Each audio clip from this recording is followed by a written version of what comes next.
Okay, looks like we're recording now. So welcome, Awkrad. How's it going?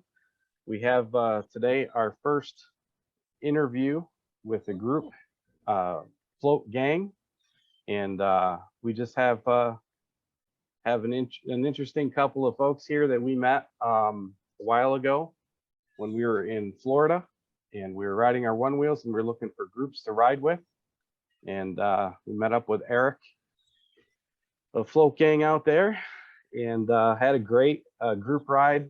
If you're in the Onewheel community and you haven't done a group ride, I would highly suggest giving that a shot, because that is just an amazing time.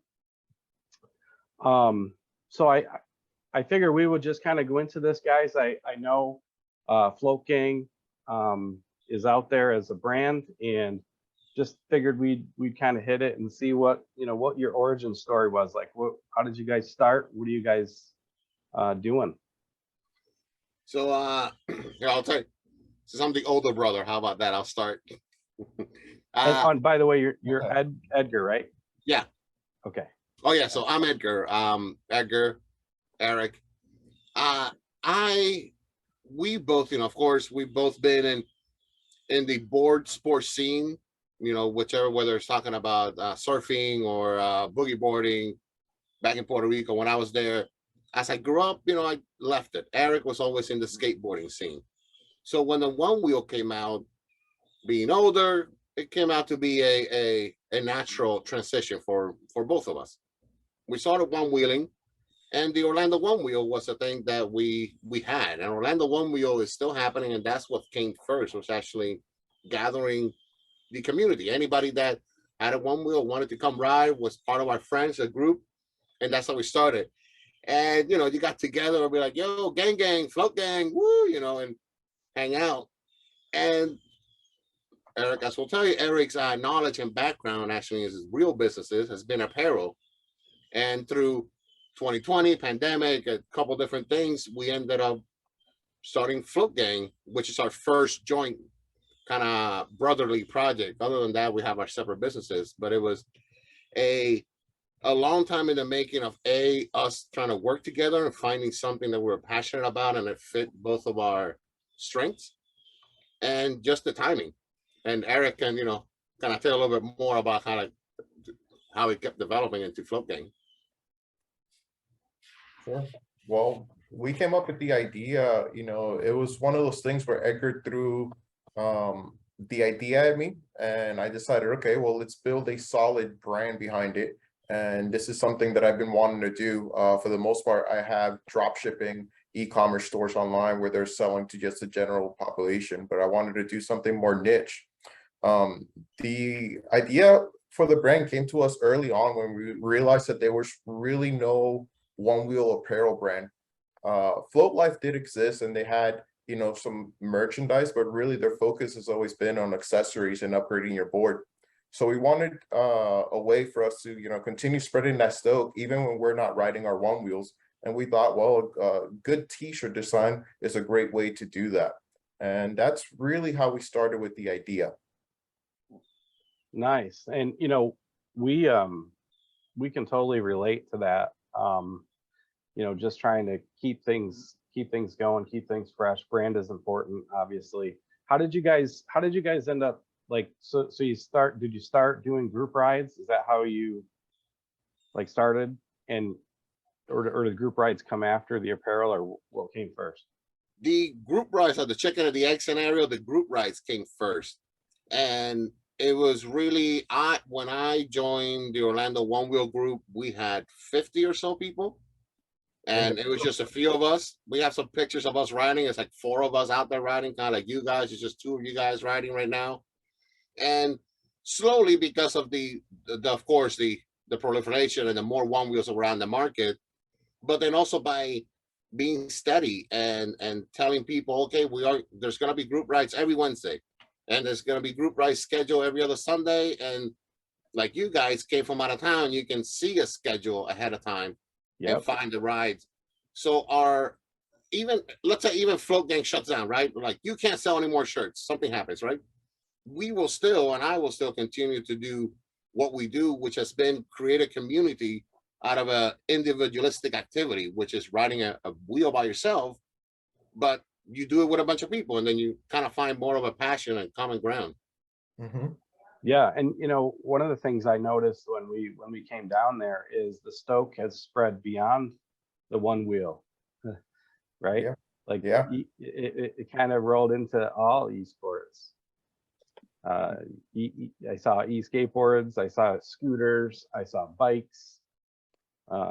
Pretty much anything that's a personal electric vehicle, PEVs. So we welcome, all PEVs, and it's also an amazing thing to see these people getting together outside of, should we say, riding their PEVs. At times I see them on Facebook just eating at a restaurant and hanging out with their, couples and their partners. So we're creating friendships outside of just riding every Wednesday night. So it's pretty cool. Yeah, one of the things that I really, I was skeptical about, because we're not from the city, we're from very rural area, and Mhm. we're skeptical about doing a group ride, and it was like, okay, these people don't know us, we don't know them, it's like strangers, but Mhm. I felt right at home. I mean, what do you think, Dakota? How did you? Yeah, it was, you know, just seeing all the Onewheels and all the other vehicles. It was like these people are like us. They ride Onewheels and we ride Onewheels, and it was just so cool to see the group ride. You have that one thing in common, and I we have a lot of kids that come, and like you guys, dad and son that come out.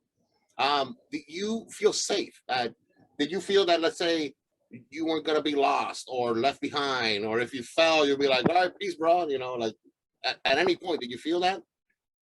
We feel very safe. We felt very safe. So it was, yeah, it was great, and everybody, I didn't feel like anybody that was there, you know, I didn't feel intimidated or anything like that. I felt like just that everybody's accepting us for us, not these days the political landscape is crazy, and so when you're able to just connect with people, it's great. Well, I'll tell you, we have in our, regardless of the party, we have people from different, all different sides, right? Yeah, And we do find that we are once you have a connection with an individual and you understand at a personal level, like, hey, this is why we ride these things, and this is who we are as an individual. You are at times able to have a harder conversation. I see people go deeper into politics on a Wednesday night after riding a one wheel over a beer and having a meaningful, not yelling at each other discussion, and they still go out next Wednesday and they still hang out and they still have a good time. And yeah. the the icebreaker, that ability of the common ground, really has, I would say, helped in the sense of building that community where nobody does feel threatened, or like, you're different in whichever way, you might be different. Yeah, from all walks of earth. Yep. So Eric, you're if I recall, you're into the marketing aspect of this whole thing, right? Yes. Are you an internet marketer or SEO specialist? I'm not. I would classify myself a digital marketer, digital marketing. Okay, cool. And so how did you get like your first traction and growth? I mean, what methods did you use to get the word out there? Like if you wanted to start a group ride, how'd you get the message out? Well, Or how did I'll, you? I'll go into a little bit of both the group rides and also, should we say, marketing the brand and the business. Fortunately, we have an amazing supportive community. So our first customers were mostly the local riders, the people that we ride with on a local basis, on a weekly basis. So early on, we did begin to really crank up the social media by consistently creating, content that was engaging, funny, or even just absolutely gnarly. It could be a fall or a really crazy trick. Just consistently posting. I still to this day try to post once a day. And something that has helped me is planning this stuff ahead of time. As far as platforms, I try to go where people are. I was very, should we say, adamant about TikTok. I didn't want to download TikTok. I thought it was for kids or teenagers. And, you know, eventually we opened up a TikTok. My thing is every platform has a different audience, and we should put content for different, should we say, each platform should have its own content. So we started to do that. And on TikTok alone, you know, some of these videos have gone mega viral. We've got a video that has like 45 million views, and it's simply just somebody dropping off of a ledge on one of our rides. From back in the day, Kyle Klausing, right? Mhm. Is out riding with us. He takes a jump, pops a bead on a tire. Stupid video, went viral. Wow. But like what I pointed at myself is I'm 41 years old, and I'm the one that manages and runs our TikTok because I know you just kind of clicks. He doesn't understand TikTok, but he understands other things. So we share in the how do we market the SEO. In reality, we don't spend money in boosting things or ads or any of that. It's all organic traffic. Yeah, and we provide you meaningful content. Again, going back to y'all coming from out of town, if you know that on our sites and our pages and everything else, you can find a guide for the trails throughout Orlando, Central Florida, so that you don't even have to come to a group ride. If you're, you know, with a family and you just get 10 minutes to ride out, download our PDF and you'll find somewhere to go take a ride. So providing good, engaging, like Eric said, but engaging in the sense that is useful to you. Just recently, we put out an email and a post about Floatlife Fest, 5 tips. So if it's your first time at Floatlife Fest, here's some tips. So for us, it's always been really more about how can we be a service to you and help you and provide you, whether it's something useful or a good laugh, you know, that's it. And then in the meantime, here's the cool shirt. And also here's a group ride if you want to come. So it's just providing all that. Okay, so that kind of brings me into you know, how does the float life make money, and is that how high of a priority is that with what y'all are doing? Is it more the community, or are you trying to turn this into an actual business where you're making money, or what's the? Well, we would love to say that we're, you know, just doing this for the love of it, but of course, you know, since we're putting in our time, we do, should we say, try to make money with, should we say, spreading the Stoke and FloatGang.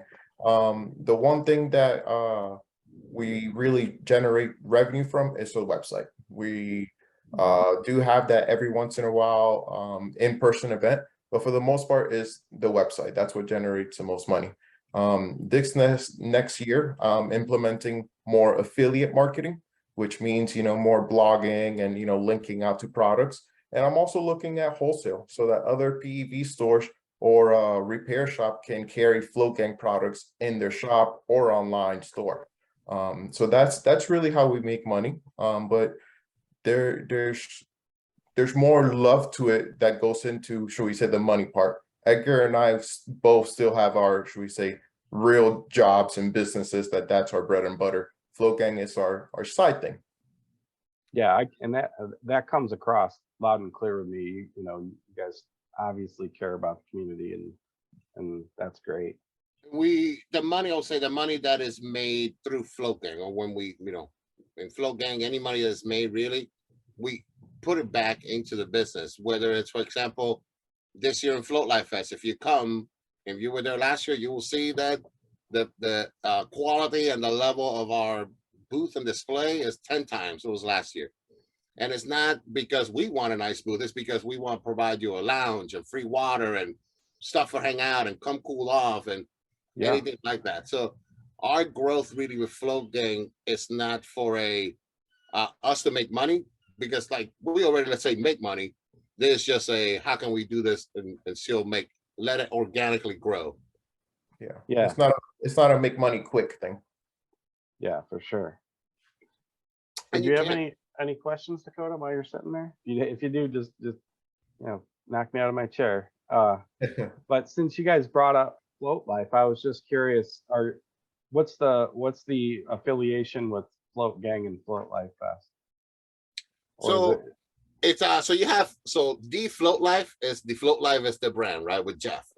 Floatlife Fest is actually put on by Justin Thompson, and Floatlife Fest is just is a separate event that's been around. This will be the 5th year official, 5.5 pandemic years, and it was just an event that started out in the North Carolina area, and really it was just the same thing. A big event for people that really like one wheels, and it started with just a little bit, and now it's a massive event out in Bentonville, Arkansas, where races, multiple days, hundreds and hundreds of one wheel riders, and just day and night, just a festival, kind of Burning Man, but for a one wheeler, just like that. And the Floatlife Fest is a separate event. It's something. It's just where all the one wheel brands and everybody from the Floatlife to FloatGang to Craft and Ride and Lemonade and who else? Armadillos and Rent eBoards. All these people come out. Yeah, they're all, should we say, official sponsors of that event. I like to tell people that don't one wheel that it's like the Super Bowl of one wheel events. It's the largest one wheel gathering. That's really what sold me into the one wheel scene. Edgar brought me to what was Floatlife 3.5. It happened in the middle of the pandemic, and it was a blast. It was an absolute blast. I got to ride trails. I got to meet all these people, and I really understood what one wheel was. It was more than just the electric toy. It was the sense of community and, almost like a therapy. It was really cool. Oh, it's total therapy. Yeah. Yeah. It's therapy. I've got a mind that goes 500 million miles an hour, and this is the only thing that I can get on and ride that I have to focus 100% on. Or I'm gonna crash. And I got you beat, Edgar. I'm 47, so hey, we have one of our guys, Bill. How old is Bill, Eric? Bill is 70. We have one guy who rides with us, Bill, and he gives me crap for not sending it too hard. Bill does. So yeah. It's really cool. That's awesome. Nice. So I'll twist it up just a little bit. Besides the one wheel lifestyle and the culture, what else inspires you guys? I mean, I'll go ahead, Edgar, and answer. Then you can say what inspires you. To me, I guess growing up, skateboarding has really inspired me to create, to do new things, and has really taught me about persistency. No matter how many times you fall, you continue to keep your mind focused on landing that trick and rolling away, not letting fear overcome you. I'm super inspired by art and just adventures, doing new things. I am a full-time entrepreneur, so I like, should we say, taking on new challenges and overcoming them, no matter how long the process takes. For me, what inspires me at the end of the day, I would say, and just like we said, if we don't sell t-shirts, why do we do this one wheel riding around with people thing, right? In Puerto Rico, and Eric will tell you, my dad used to put together the same thing we do, group rides, but with cyclists, with bicycles, mountain bikers, cyclists, whatever, and do the same thing. Go ride 10, 20 miles and go hang out and have a drink on a Sunday morning, And he had a really good crew of people, individuals to this day I know are good friends of the family. So that was instilled in us, the sense of community and gathering and sharing, with people was instilled in us very early on.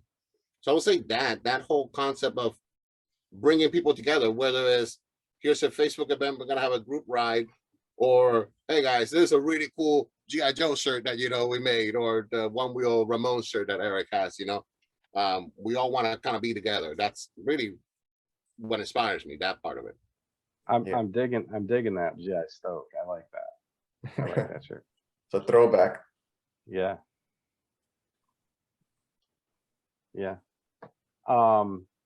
So one of the things I originally was going to ask, because I think ultimately this sport is still growing pretty heavily, and our area, it's like we are the only one wheel riders, but we do see a ton of other e-board sports and other PEVs that people are riding.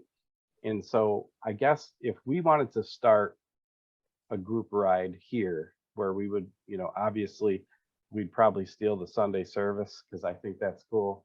Yeah. We'll make you a graphic. If we did though, like what's the most important thing about hosting a group ride that you Hmm. guys would, or a couple of things that you might want to think about. Okay. I can think of a few things right away. You know, these are things that Edgar and I discuss on a weekly basis when we're coming up with new routes and things. But one of the things we always play this. I'm always worrying about the safety aspect of things. I'm the one that carries my backpack a first aid kit and things like that. So safety is on the top of the list. Another one is that is now become on the top of the list is charging. As we grow and the more people that come into the group, we've got to figure out how many, should we say, electrical outlets, and if it can handle, you know, a lot of people charging at the same time. We sometimes go to these small mom and pops bars, and we end up tripping their breakers, you know, and it's something where it happens all the time. That But happened at the taco place. Yeah. yes, The guy was trying to play and sing in the microphone, and he kept tripping out the. Oh, we took out a whole kitchen once, and the guy comes like, hold up that kitchen, I gotta wait. The for y'all right now in this, we're talking, we have 50 plus people, so we're drawing hundreds of amps of power, you know. But for y'all, safety. Number one is safety. You find a route that is well, if it's a road and it's early morning and you know it's not busy, you know, don't try to do rides when it's busy with traffic, or do rides in areas that you know individuals are going very fast that don't follow the speed limit. That safety, that's number one. Like, we'll sit and I'll look at Google Maps and try to find, you know, routes and places that you can make a fun route.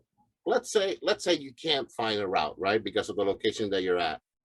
Just make a demo day. Just find a park and find a location that is about having a barbecue and having a demo day, and everybody's welcome, and anybody that wants to try one of these things, come on out. And then you start kind of opening up the idea, and then you, in that day, you find a guy that has a bunch of land. He's like, oh yeah, I got a whole ATV track back there, and then there you go. Now you find your spot. Like, that's happened to us, you know, where we somehow we connect with another individual. So yeah, safety, a route, finding a route, and the safetiness. And that's why I asked you before, Dakota, how you felt. You felt safe. We are very conscious about that, making sure that we have everybody, and then making sure that we're in locations where we're not putting people in danger, whether you're a normal rider or a brand new rider. yeah. At the same time, you know, when you're riding in a group or riding on any PEV, you get a different feeling of that road or the environment that you're at. You get to explore, you know, the world in a different way. So a scenic route is also way important. But at the same time, you also don't want to do super long straightaways, because that just kills your feet, and then you get that foot fatigue, you know. So places that are, you know, around a lake or twists and turns are good. Having, you know, stops every once in a while to not only just regroup, but to rest your feet, stretch your feet out. We got the guys that are riding at 24, 25 miles an hour, and then you have the slower people in the back. So you want them to stop and then catch up. The guys up ahead, they normally have walkie-talkies, and Edgar and I also have a walkie-talkie. Edgar may be somewhere near the middle of the group, and I'm in the back, and we're consistently communicating through these walkie-talkies. We you know, we also think about, if we're going to be riding off-road or riding in the beach, it drains your battery super quick. So you got to take all those things into consideration, you know, where you're going to be riding. But yeah, for the most part, you know, I think that now is mapping out a route. A lot of times Edgar will go and do it on his own just to see the route, see if it's doable. And, you know, if we are stopping at a location, let's say like the Tin and Taco and Brewery, calling them ahead of time and giving them a heads up. That day I did call them ahead of time and give them a heads up.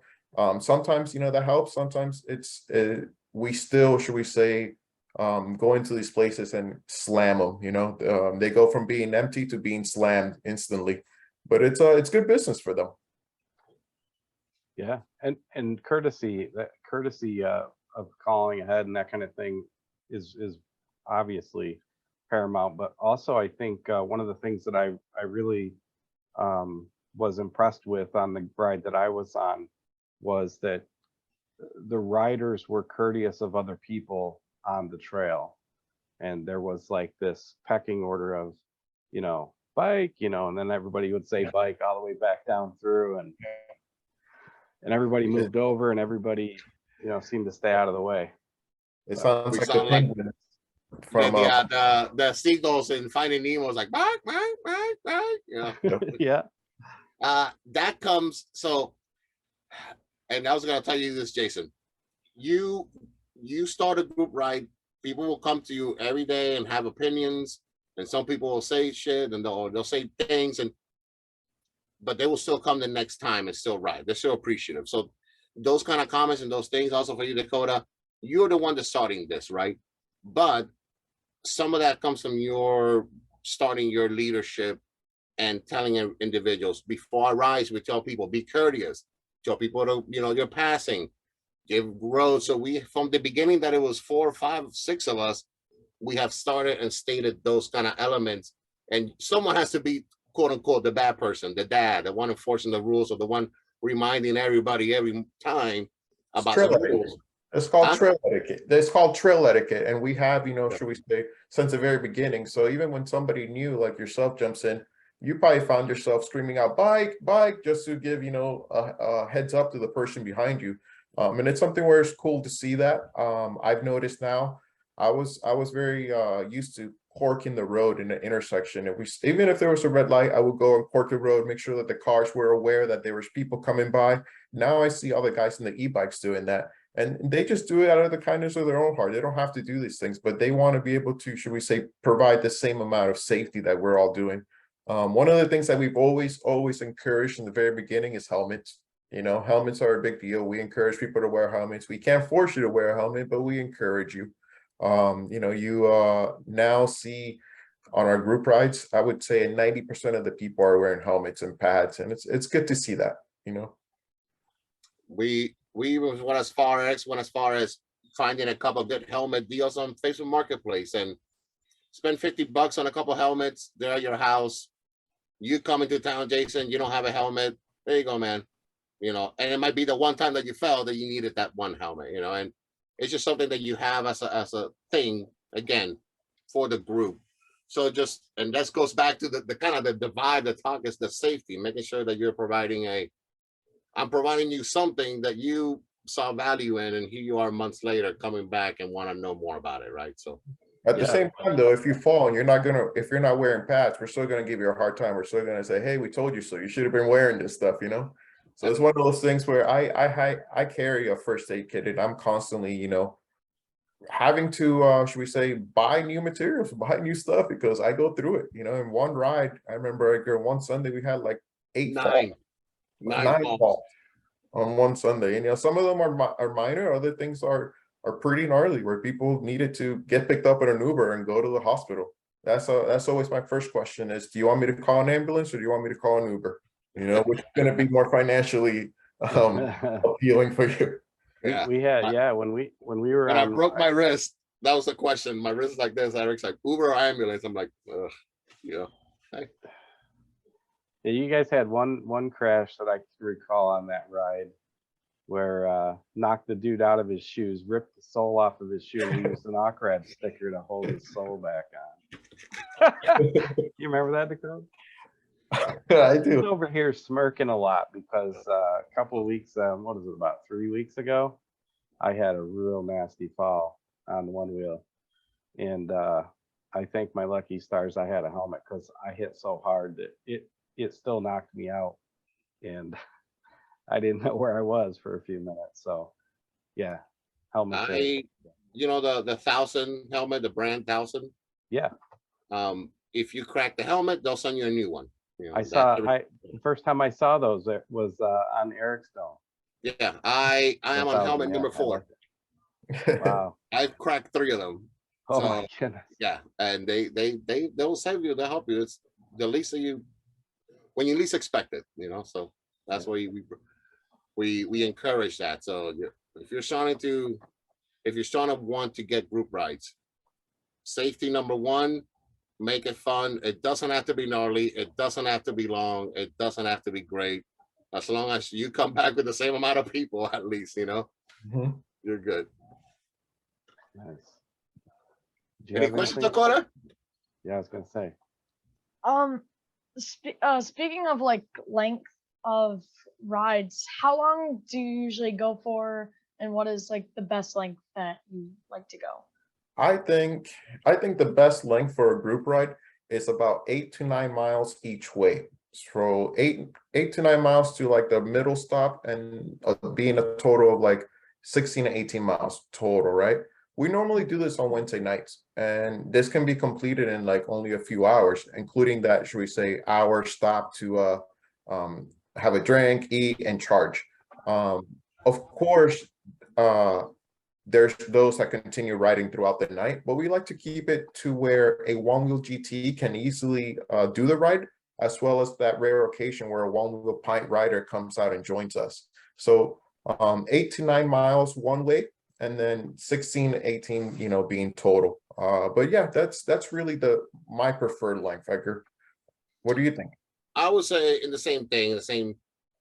We do at times, yeah, long rides, and we end up in the 20s. But to think about it, yeah, you have an XR, you know that you don't get the mileage on the box, so do a little bit before, do enough where you can just do a 30-minute charge and get a little bit of juice, and you can still make it.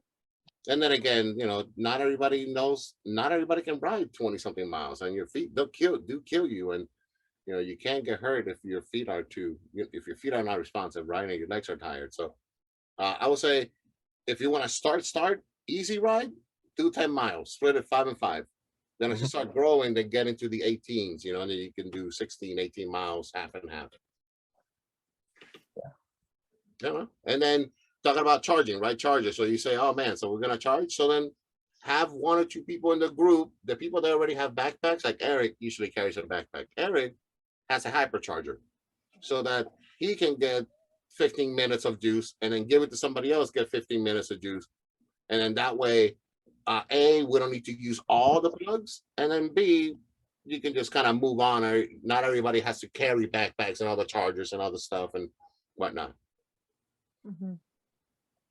Yeah. Nice. Yeah. What else? You got anything else, Dakota? I think I went through all my questions. Hey. So let me see. I'll ask you all. What do you doing this channel, everything else? You want to interview people? You want to talk to people? Like, what's your goal? Like, what's your vision? Like, what do you see like in the future? Like, oh man, I would like this to be more like this. I don't know. I like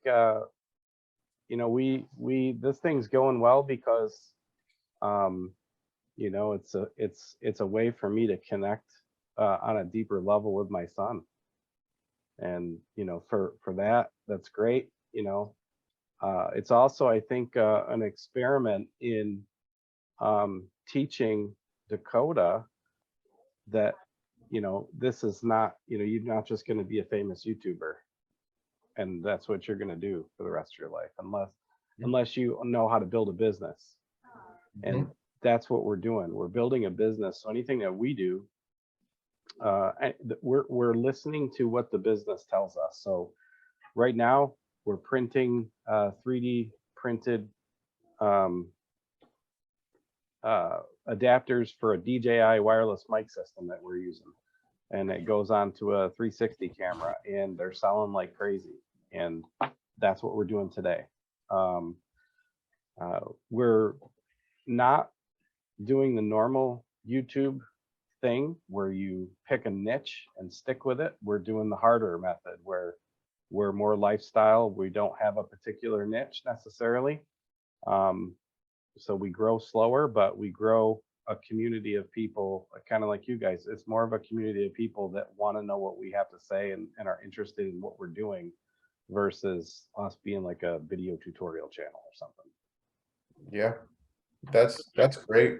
I mean, I can relate to that, it's something where it's brought Edgar and I closer together. Not that we never were close, but it brought us close together where we see each other on a weekly basis. We have meetings every week. We talk almost every day.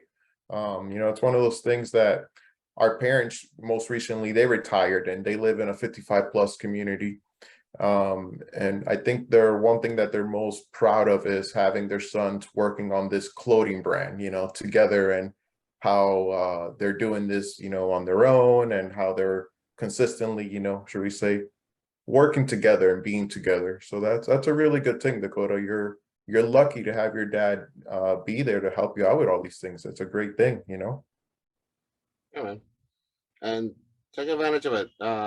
You know, our parents kind of went on like, you need to study, get a job, you retire. You know, we all in a point in the world where you can make a YouTube channel, you can start a clothing brand and sell shirts around the world. You can 3D print things and, you know, sell them across the world. So why not take advantage of all those things at once? So He's living his best life. Yeah. He's living his best life. You're living in the best time. Yeah, bro, out here just riding one wheels, 3D printing things, and learning how to use social media. Yeah, It's fantastic. I tell you, I have yet, and Eric will tell you this, I have yet to crack and I'm fine being on camera, but I've yet to crack the YouTube, how to be on YouTube thing. You know, we do for social media very well, but the whole this in front of camera stuff, it's a different beast, you know? it is. And we keep trying different things, you know? No, man, great, good for y'all. It's very, very good to do that. And like with the rides, and like we said earlier, you have to start it somewhere. You have to schedule it. You have to do it. Otherwise, it's not. Otherwise, it's just a dream. It's just a maybe. That's right. All right. Nice. So, let's see. Anything else for us? Any other questions, comments, concerns? No. Do you have anything else No. for us? Otherwise, you know, we are coming down to Florida again, and we plan to hit you guys up and go for another ride. So I mean, if you know, and for people to know, we have Onewheels on here. We rent Onewheels. You know, when people come into town, if you want one for the week, we'll rent it to you. If you're just coming for a Wednesday ride and you need a board because you forgot it or you're from out of town, we got plenty of boards to bring and let people use as well. So you know that if you can't bring it, you know. And also, if you want to send it ahead of time, we tell people send them to us. We'll hold them for you. You know. So yeah, that might not be a bad idea, because it's like what is it, about 24, 25 hours for us to drive down there? yeah, I know, and it's getting harder and harder to ship. Like right now, we are getting a bunch of boards from Miami and Orlando that we're driving up to Floatlife Fest in Arkansas because it's getting harder and harder to ship them. We would go to Floatlife Fest. It's just that, again, that drive would kill us. No, it's a long it's drive. 17 hours for us. Yeah. This is me and Eric's brotherly road trip every year now. We take almost 2 weeks. It's a boys trip. It's a boys trip. Boys trip. Yeah. Boys trip to go sell Onewheel stuff for a week. Yeah. They'll have fun too. There's a lot of, you know, fun activities that happen. It's a good time. I tell everybody that they have to experience Floatlife Fest at least once. It's out of all the events that happen throughout the year for Onewheel, this is probably the number one to go to. It's not just about racing. That's what I like. And when is Floatlife Fest this year? The 21st through the 25th. Usually at the end of September. Mhm. The last weekend of September, usually. Okay. Well, it's And- the last week, yeah. And we'll if you guys can send me some links and things like this, so that, you know, people that catch this video can find you, they can find your group, they can find your website, any kind of thing you want me to put down in the description of this video, we'll certainly throw it in there. And Absolutely. Click the link below for OrlandoOnewheel.com. Yeah, it's pretty simple and straightforward. FloatGang.com and OrlandoOnewheel.com. And, you know, I'll send those over to you, Jason. We appreciate you taking the time, and we're very proud of you, Dakota. I like what you're doing. I actually have one more question. What's up? How many people do you think usually go to the Floatlife Fest The Usually- Floatlife Fest. or whatever? Floatlife it's Fest called? last year was, I think, like final count was in the 600 to 700. Wow. Yeah, so it gets big, and there's a lot of people. Jason, I'll also share with you the group picture from Floatlife Fest from last year, so that you can throw it in the video and throw it in there so people can see what it's all about. yeah, perfect. Yeah. Yeah. Well, guys, All anything right. you need, feel free to reach out to us and let us know when this goes live, and we'll share it as well. Yeah, and we'll see you when you guys get in town. Yeah. Well, thanks a lot, guys, and we'll catch you on the next trip. All right. Guys, Jason, All right. hold up. Peace out. Later, guys. Keep us up. See you guys.